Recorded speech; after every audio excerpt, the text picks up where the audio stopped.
BFA Painting, Applied Arts, Photography, Videography, Editing, Cinematography, Degree కోర్సులకు చిరునామా Sri Venkateswara college of fine arts, Madhapur, Hyderabad. Admissions open for 2026-27. నేను ఒక అడుగు వెనక్కేసి ఉంటా. ఇప్పుడు ఒక అడుగు మనం వెనక్కేస్తే గెలుస్తాం, దాన్ని ఓడుకోము.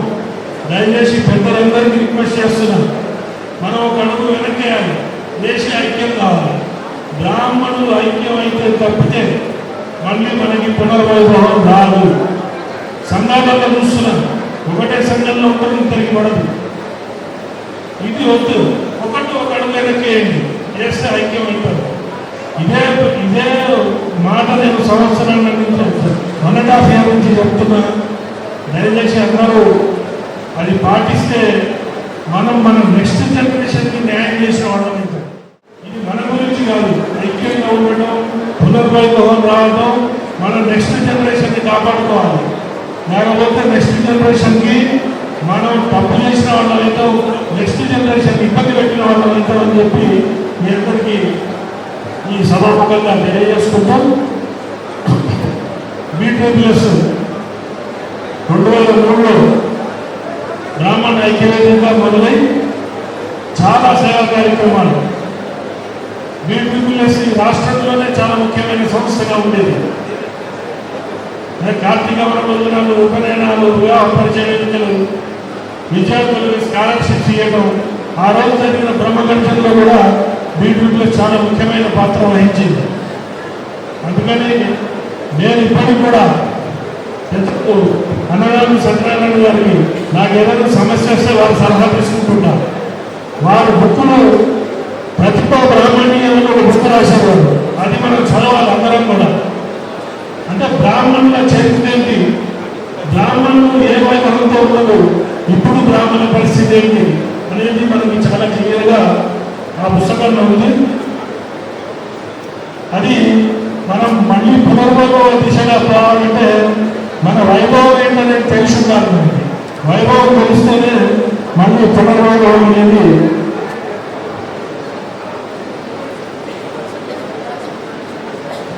మనం వైభవం అనేది తెలిస్తేనే మళ్ళీ పునర్వైభవం అనేది తీసుకురావడానికి ప్రయత్నం చేయాలి. మనందరం కూడా కొంచెం ఆ ఈగోస్ తగ్గించుకొని అందరూ కలిసి ఉండాలి. బ్రాహ్మణులు హిందూ ధర్మం అనే రథానికి రథసారథులు. హిందూ ధర్మం కాపాడవాలంటే బ్రాహ్మణులు గట్టిగా నిలబడాల్సిన అవసరం ఉంది. దేశవ్యాప్తంగా కుట్ర జరుగుతున్నది, హిందూ ధర్మం మీద కుట్ర జరుగుతున్నది. హిందూ ధర్మాన్ని దెబ్బకొట్టాలంటే ముందు బ్రాహ్మణుల్ని దెబ్బకొడుతుంది.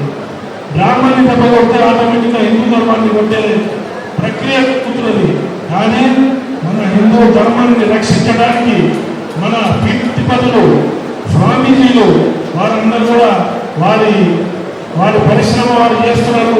అదేవిధంగా బ్రాహ్మణుడికి ప్రాముఖ్యత ఉంది కాబట్టి బ్రాహ్మణులందరూ ఐక్యంగా ఉంది హిందూ ధర్మాన్ని, సనాతన ధర్మాన్ని, ఈ దేశాన్ని కాపాడాల్సిన వారిలో బ్రాహ్మణులు ముందు వరుసలో ఉంటారు. కాబట్టి మనందరం నలుగురికి చెప్పేవాళ్ళం కానీ చెప్పించుకునే వాళ్ళం కాదు. అందుకని మనందరం ఐక్యంగా ఉండి ఈ దేశాన్ని, ధర్మాన్ని కాపాడతారని చెప్పి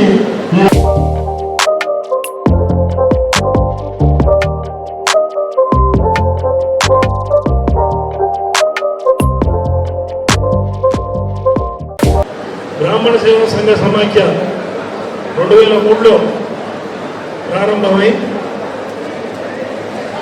బ్రాహ్మణ ఐక్యవేదికగా మొదలై ముందరకు వచ్చిన సంస్థ. ఈరోజు రాష్ట్రంలో చాలా సంఘాల వాళ్ళు కూడా ఇక్కడనే బ్రాహ్మణ సేవా సంఘ సమాఖ్యలో పుట్టి అన్ని సంఘాలుగా ఏర్పడటం జరిగింది. బ్రాహ్మణ సేవా సంఘ సమాఖ్య వివాహ పరిచయ వేదికలు కానివ్వండి, కార్తీక వనభోజనాలు కానివ్వండి, ఉపనయనాలు కానివ్వండి, పేద విద్యార్థులకి స్కాలర్షిప్లు ఇవ్వడం కానివ్వండి, ఇట్లాంటి చాలా సేవా కార్యక్రమాలు చేస్తూ ముందరికి వెళ్తుంది. వారిని రజతోత్సవ వేడుకల భాగంగా మేమందరం కూడా ఇక్కడికి రావడం జరిగింది. మనందరం బ్రాహ్మణులే, ఒకటే జాతి. కాశ్మీర్ నుంచి కన్యాకుమారి దాకా బ్రాహ్మణులు అని చెప్పుకునే జాతి ఏదైనా ఉందంటే అది బ్రాహ్మణ జాతి. అదేవిధంగా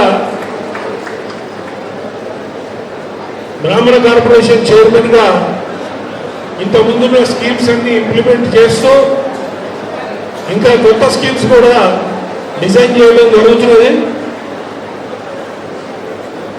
ఆ స్కీమ్స్లో భాగంగా ఎక్కువ మంది విద్యార్థులని కంచి యూనివర్సిటీల్లో కానివ్వండి, కొంచెం మన సాంప్రదాయం నేర్పించే యూనివర్సిటీల్లో చదివియాలి, డిగ్రీ అండ్ అబోవ్ స్టూడెంట్స్ అనేది ఒకటి ఆలోచన ఉంది. ఇంటర్ మార్కుల ఆధారంగా మెరిట్ స్కాలర్షిప్లు, అత్యాధునిక వసతి సౌకర్యాలతో భోజనాలు, బంపర్ ఆఫర్లతో 50 కోర్సుల్లో సీట్లు గ్యారంటీ ప్రకటించింది మన కాంచి యూనివర్సిటీ. ప్రముఖ కంపెనీల్లో ప్లేస్మెంట్ అవకాశాలు. ఇంకెందుకు ఆలస్యం? వెబ్సైట్ ని సందర్శించండి. వివరాల కోసం నంబర్లకు కాల్ చేయండి. పాత స్కీమ్లన్నీ అట్లనే కంటిన్యూ అవుతున్నాయి. అట్లనే గవర్నమెంట్ లో పెండింగ్ ఉన్న నిధులు కూడా మేము దాని గురించి ప్రయత్నం చేస్తున్నాం. దాంట్లో హరికర వేణుగోపాల్ గారు చాలా ముఖ్య పాత్ర వహిస్తున్నారు. గవర్నమెంట్లో వారు ఉండటం మనకి చాలా అదృష్టం. వారి ఆఫీస్కి సెక్రటేరియట్లో ఎవరు ఎప్పుడు పోయినా బ్రాహ్మణులు పోతే టీ తాగిపోయడం, భోజనం టైం పోతే భోజనం చేపించడం, బ్రాహ్మణ సంఘాలకు ఎక్కువ పరిచయం లేకపోయినా బ్రాహ్మణులు అనేవారు వస్తే వారికి నిరంతరం కృషి చేస్తున్నారు హరికర వేణుగోపాల్ గారు. వారు ప్రభుత్వ సలహాదారు అనేది వారికి ఇచ్చిన గౌరవం.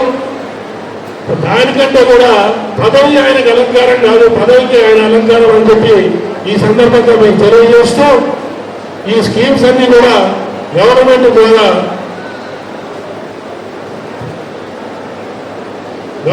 ద్వారా మనం ప్రయత్నం చేస్తున్నాం.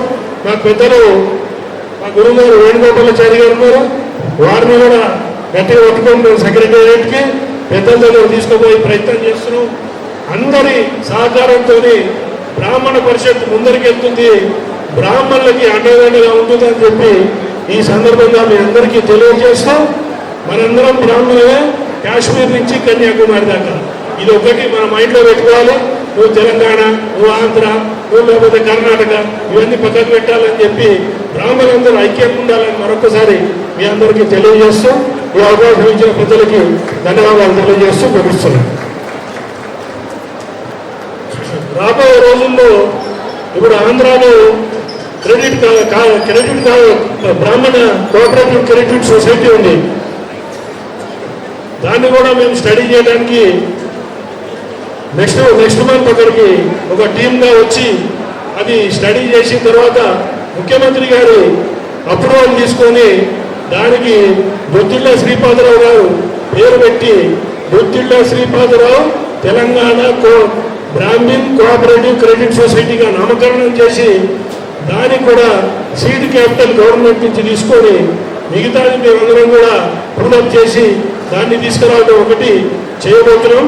అదేవిధంగా బ్రాహ్మణులందరికీ ఎఫర్డబుల్ హౌసింగ్ అంటే కోకాపేటలో మీరు 3 కోట్ల అపార్ట్మెంట్ కొనుక్కొని ఏవైతే ఎమ్యూనిటీస్ పొందుతారో అదే ఎమ్యూనిటీస్ 40 లక్షల రూపాయల్లో అపార్ట్మెంట్ ఇచ్చి కోకాపేట ఎమ్యూనిటీస్ ఇచ్చేది ఒకటి ఎఫర్డబుల్ హౌసింగ్ ప్లాన్ చేస్తున్నాం. దాంట్లో అందరూ దానికి అగ్రహారంగా పేరు పెడతాం. పేరు దాని అగ్రహారం. అది ఆ అగ్రహారంలో బ్రాహ్మణులు కలిసి ఉండాలి. కలిసి ఉంటే మనకి కలదుకోమని బ్రాహ్మణులందరూ ఒక అగ్రహారాలుగా మారాలని జగద్గురువులు కంచి స్వామివారు చెప్పారు. అట్లాంటి అగ్రహారాలు రాష్ట్ర వ్యాప్తంగా చేయాలని ఒక ఆకాంక్ష బ్రాహ్మణ పరిషత్ నుంచి కూడా ప్లాన్ చేస్తున్నాం. దానికి కూడా పెద్దలందరూ సహకారం ఉండాలని నేను కోరుకుంటూ